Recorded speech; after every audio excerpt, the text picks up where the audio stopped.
Hey y'all, it's me. Can you tell I just got home? Right? But I wanted to show you a couple of the things I got for Christmas that were just like fun. Oh, I left one of them over there. It's a crochet bag that has the holes for you to pull the yarn through. Was not expecting that. It's fairly large size too. So it's like 2, 4, 6, 8 holes in it. So it's got to be big enough to hold 8 skeins of yarn. And then for my sister who I didn't think listened to me about crochet, actually got me a bowl, y'all. A yarn bowl. I was so surprised. I was shocked. And the last thing she got me, do not laugh, y'all. Y'all recognize these? Yeah. She apparently got them from Amazon in the little case, which is nice. They're nice. I'm excited to have another set. I like them. So pretty. And apparently she did not get the memo about the clover. Just kidding. Just joking. But I also got Happy Mail from Linda, just a crochet sister. And I have to open it, y'all, because it's like down at my feet. Oh my stars, y'all. Y'all are not going to believe what I'm looking at. Hang on. I got to pull it up. It's in a big old bag. And there we go. Look at all that yarn. Y'all can't see it, but it is just so pretty. The colors are just like, oh, there you go. Lord, that's a good shot. I'm just going to keep holding it over my head because that's a good shot. Those are some pretty colors, y'all. Look. It continues around back. Oh my gosh, I'm in love. These are beautiful. They feel soft as the Deacons too. Let me check them out. Linda, these are awesome. Oh yeah, these are soft. I have my glasses on, y'all. 100% premium acrylic. Shade 1723 tomato is this color. I don't know if you can tell, but no, more like over here. Yeah, there we go. It's pretty. Oh, yeah, hang on. I'll read more specs as I go along. 100 grams, which I don't know what that means. And this one is in 1241 fondant, which is for those of y'all who do cake making, know that is a real sugary, creamy layer that you can lay out, and you put cornstarch on one side of it, and you lay that, flip that over onto the cake so that it covers the cake and will adhere to it, and then you just slide it down. You constantly are getting it, but that's what fondant is. Yeah, I watch a lot of baking shows. This one is Claret, which is a dark, beautiful color. I can't even, it's just not going to come through. It's like a dark red. I thought I had something over here to put this on. Oh, yeah. I'm going to have to do it the old-fashioned way. Oh, they're so pretty, Linda. These are so pretty. This one is called Apricot, which is kind of weird because it's more, well, no, it's more of a peach pinkish color, which is good because it's pretty. And let's see, oh, blush. Now this one makes sense. It's a real kind of blushy color. I don't know how much of this y'all are actually seeing because it's kind of hard to get the right color tones in here. No, too dark, too dark, too dark, too light. So it's somewhere between dark and light. Dark and light. Okay. Boysenberry, which is also a kind of a maroonish color, but it's more of a purple maroon than it is a red maroon, if that makes sense. Those of y'all who know your maroons, let me know if y'all know what I'm talking about because, yeah, no, you're not going to be able to tell what color it is. I told y'all my phone was better at this. Spice, which is just another way of saying orange.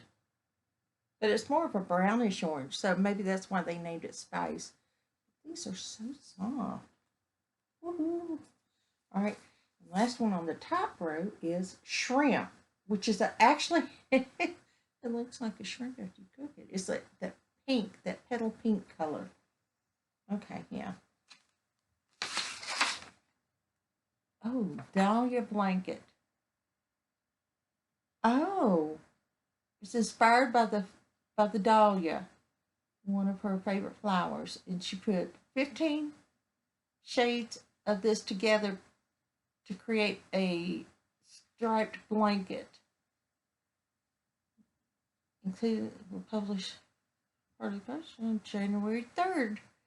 So this is for a crochet along that's coming up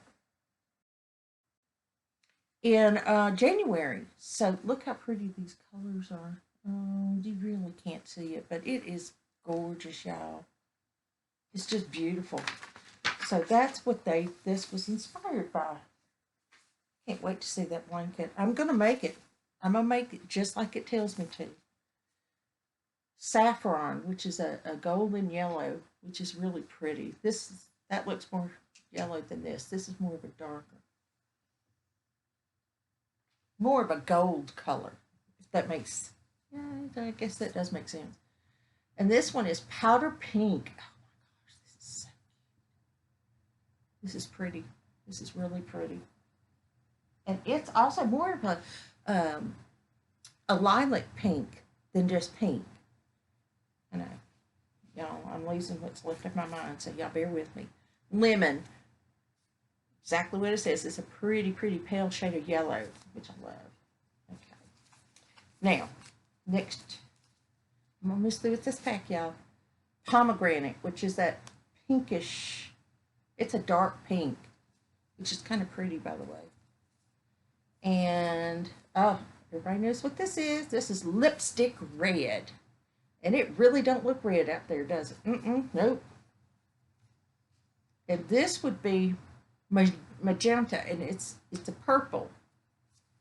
I thought magenta was, I guess it is kind of a purple, but I never thought it was.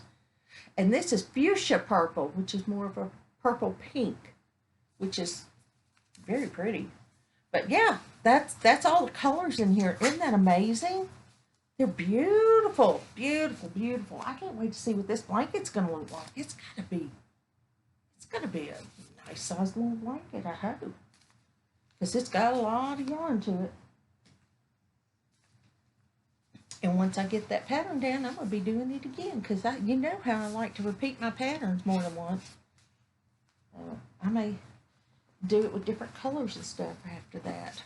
I may think a different color works better in some places than others. We'll just have to wait and see, because y'all know how I am. I'll change it up if I don't like the color. And then sometimes I won't, even if I don't like the color. It just may work better for that blanket. Just depends. And every blanket's different. Some blankets speak to you and they tell you, I want to be this color. And you're just like, no, not going to happen.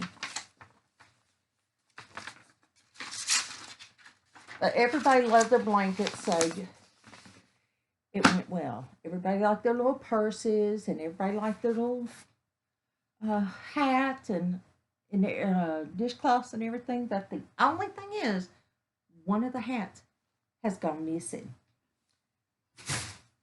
We looked all over that house. We cannot find that hat. I made it. We wrapped it. We put his name on it. It was under the tree, and now it is not. I make another hat. But I'm okay with it because I felt bad that he didn't have a hat. Everybody else did, and he didn't. I felt miserable about that. I mean, it's okay that everybody liked what they got and everything like that, but the one thing I will always remember is I didn't have one for him. There wasn't one under the tree for him, and there was, but it's gone now. And we don't know if it just walked out, if, you know, somebody decided that that was their hat, they opened it. We honestly, no clue. No clue. Can't tell you what happened to the hat. But the guys all like their hat. The boys all like their hat being just barely over their ears. Worked perfectly. So the chocolate bonbon hat by Bag O' Day was a hit. And also her washcloths, her towels, dish towels were a hit as well, which I knew they would be. They're so pretty. And then the blankets were all me. Different designs. Johnny Martinez had part of one, and you know, I'll know about the others as they come in, but it they liked them, so I'm happy about that. I did get one more thing that I thought y'all would like to see. It's something that my sister and my brother-in-law got me. But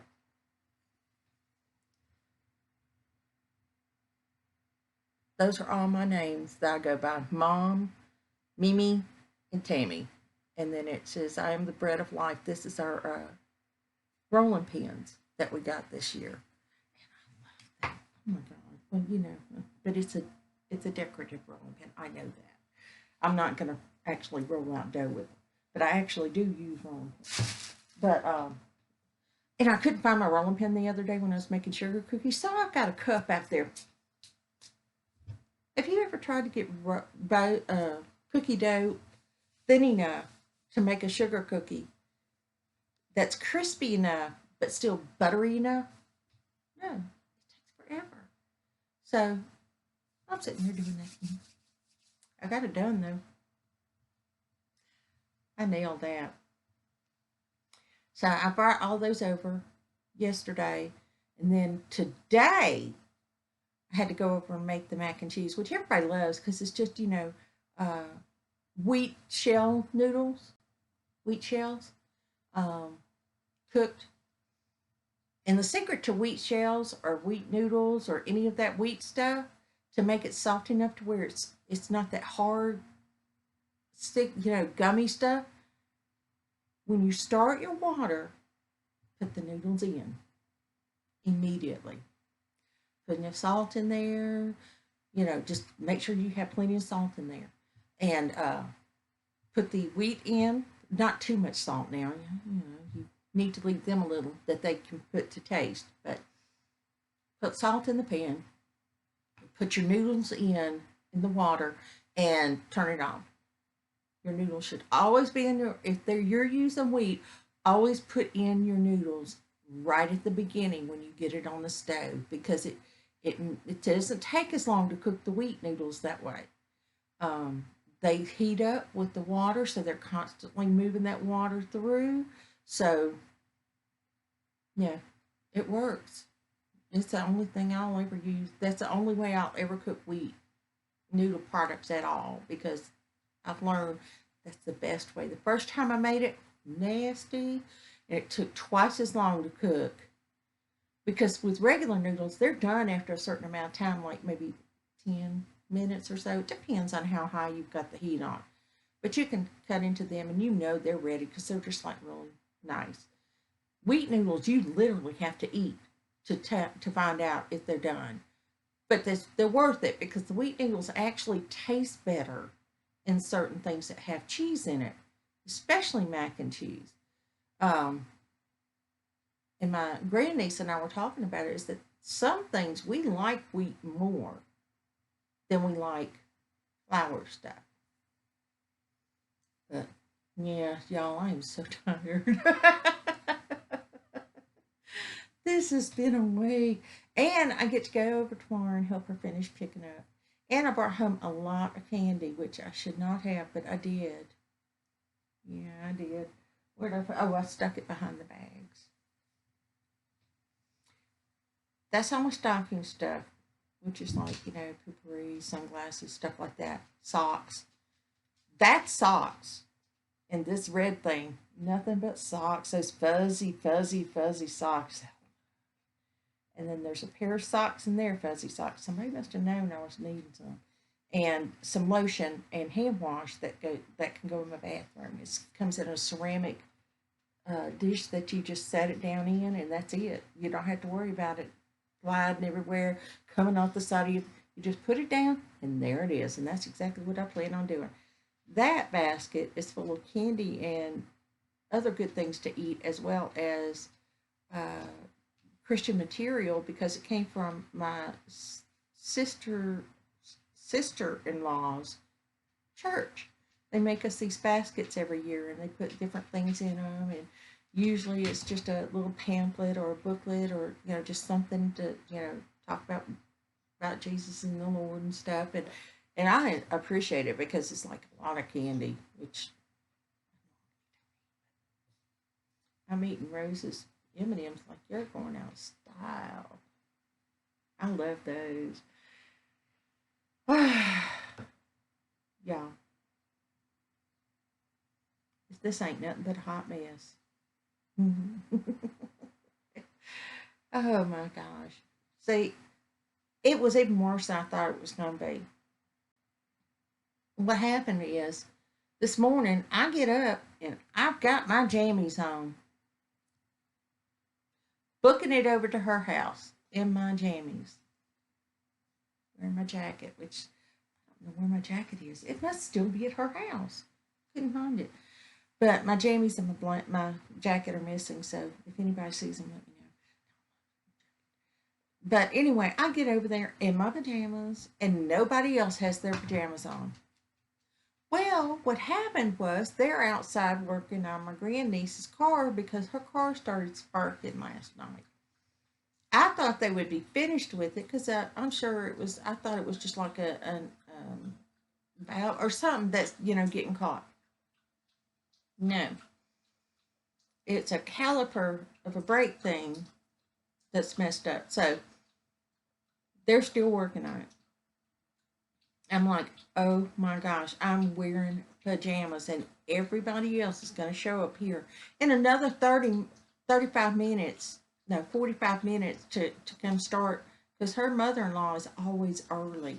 And we told them to be there at 11, so we knew they were going to be there by 10. So, yeah, we didn't have much of a head start. So at 8:30, I start making the mac and cheese because it's got to be done before 10 o'clock, before she gets there, because she will be hungry, her and her husband. So, but they waited. I was shocked they waited so long to eat. But what happened was her daughter and her son, my sister's daughter and son-in-law, and her grandchild were not going to make it here in time to do the family Christmas before the other family Christmas. Because I told you there were two competing Christmases going on. Well, they got there at about 9:30, 9:45. So they come in and they're like, oh, well, we'll just go do it now. Hang on.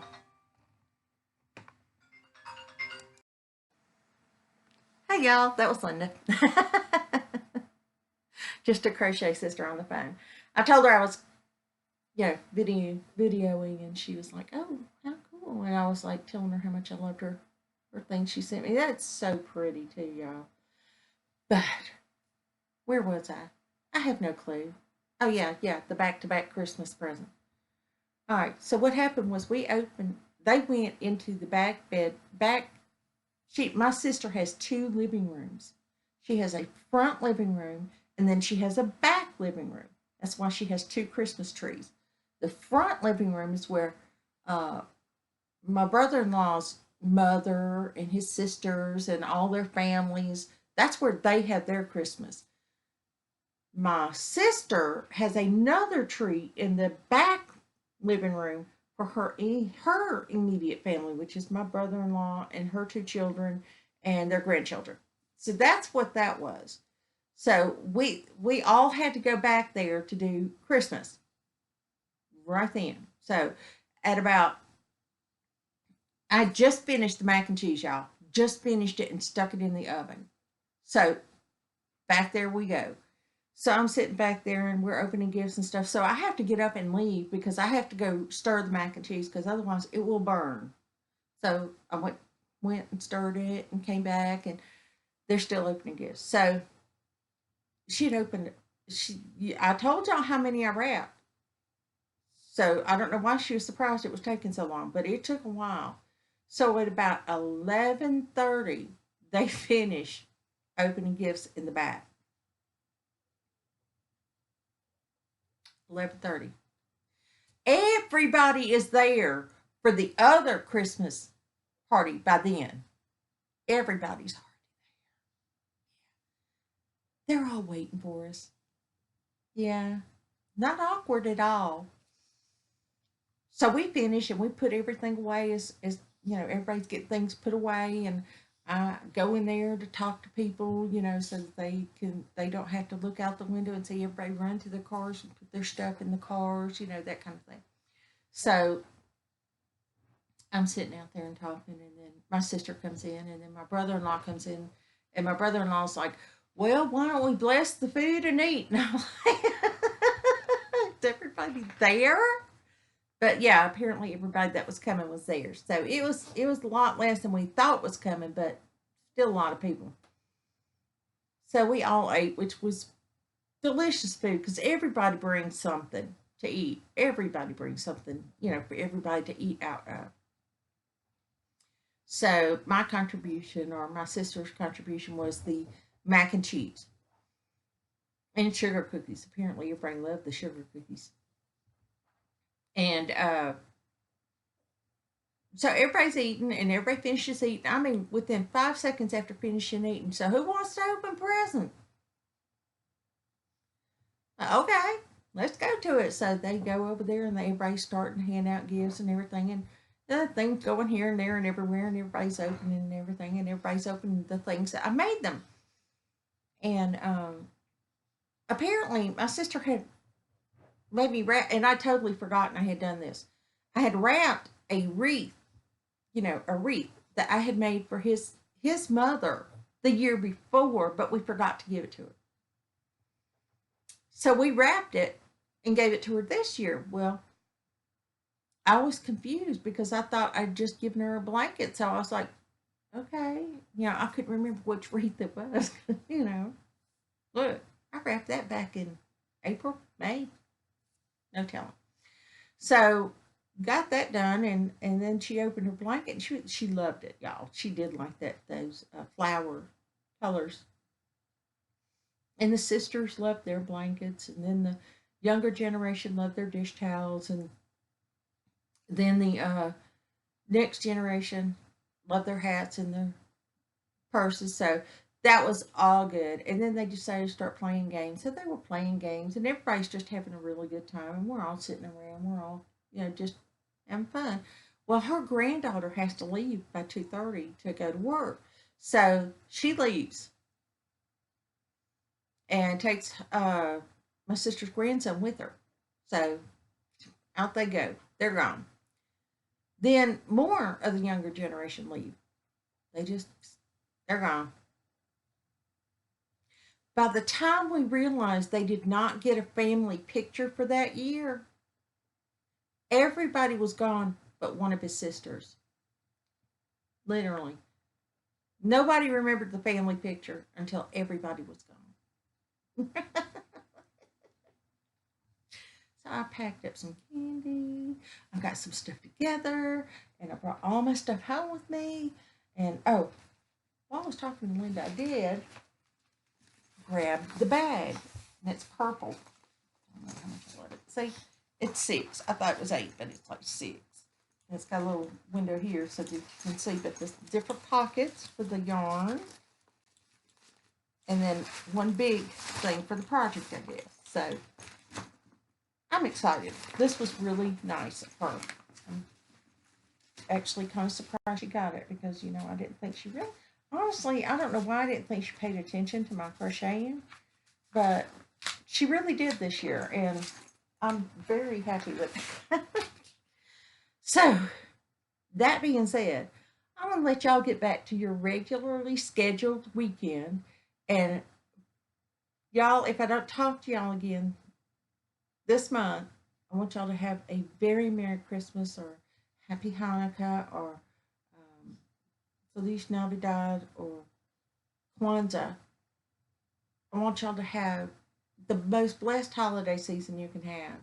And I will keep smiling if y'all promise to keep smiling. Because sometimes I can't help it. I got to giggle at myself. So I will talk to y'all later, and y'all have a good day. Bye.